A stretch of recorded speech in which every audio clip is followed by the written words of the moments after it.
Good morning. Ngasigi video yang minarase ma'am. Irai numit ko. Irai numit number da haragana 71 lere. Aduga color dana sky blue lere ko. Aduga horen to gada bangai di ay nangarang di hypet po di high gre ko. Adunga sagi ako gi kano laite harak pa he yawe ko. Haidi sum ako gi like kubam ni khang de magi statue ni khang de adumana laitaba yaawdo kaisu kaideba dum haidi aina ningiba aina ningjariba khochariba ga aina latliba do adugi mamang dum tawibada kemta kaide ko ado ngarang budi haire ko hai lei gari kra katlo kholo du na ko tulsi mana ama so happy ko aina katliba pot mayam do da ko haidi tulsi mana ama dum khara ngan ne hekchan bio nungdang aina nungdang pung taruk saida taw haibani na haidi tulsi mana kumba kai gin ha pon hai se kai gino hang da akoi gi कुबेरी पूजा तौरनी धन्वंतरी है धन्वंतरी से God of medicine कहीं हाईको मादी हिदाक कहोजबनीना अखोना तुलसी से कईनोम चिंगीना herb से हिदाक लाथोलोम चिंगीदनाको अखोना कहो तौर हाइफेटको कत्पीब phaco नुंदांगी मई कथोप खोटोप लेरे अहमद अखोई card की मेसेज येंगमिनरसे टाइमिंग को सेंगाव करी करादो Hadi ngasi je nangdre hena khallaseba ngasi je nangdre natraga hadi irang leibani hadi sum phibam chada dana natraga hadi khud keno toraga di ko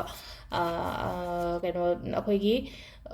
diwali numit ha pa shwe ko ado diwali numit chung sa gi akhoi yum mang bo ko pa yawe har ko mem yawe ko yum mang ga di kamai to be ngasi keno se akhoi tari ba diwali se monday ne haira se natra sunday ne haira se ko sunday dagi numit 13 ni paro ba numit 13 ne haira ga di numajing ningthoka ba law po yumja ga sagon sen irai thangja numajing ningthoka ba law po yumja ga sa mathang gi je aina numit 13 ni shuba numit da ko sigi manung da shemo ba ka shu kai de ba yum seng kan adu gi manung da dia adu ga sai ha chang gu ma seng da ba ko ta ba tawdi tawning adu oi tar ga sigi manung si da taw ba yai ba ko adu ngasi se akoi keno oi bani na aina have arang ba male pa haido kon le kari kra pirate lor su ai ko haidi pirate kumba kai kumba hana legi da ba le ga di pirate kumba du mai toroga pirate ju langi da na yamna aduna arang ba crystal gi kaino akoi ko amana kaino di taw gono likli gi poti legano ko ngasi gi na haraga di likli gi pot legano yot kumba legano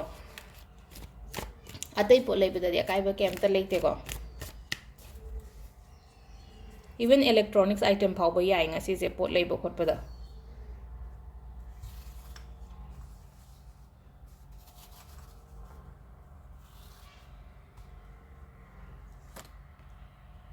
सिदगी card पुम कतंग लौथोसे को card number 1 2 3 को अहमबगी सिद लेरे अनिशुबा अहुम सुबा को अहमबा अनिशुबा अहुम सुबा को अहमबई सिदे को लेसे my पाकपा ngasi gi oina haraga di ko mai pakpa aina tawruba thaba inkhangda mangol oijaba khochaba adumaina piri ko सोना सिदा हाइसे को हाइदी कॉन्फिडेंस लयो को थबक तव मतम दा कॉन्फिडेंस लयो थौना लयो अनि शुभ कार्ड जुम चप माने को स्ट्रेंथ कार्ड ने लाइसे को अदो सिदा को हाइदी अकीबा करी करा लोय थादो ओ अदुगा केनो तौबियोन हा को एगी स्किल्स एगी एबिलिटीज करी करा शुगुमा मयाम से सिना वो फोकस थमो आइना तौरिबा थबक तो दा को हाइदी आइना तौबा थबिंग खांग द लोइना ममाय पा कनी को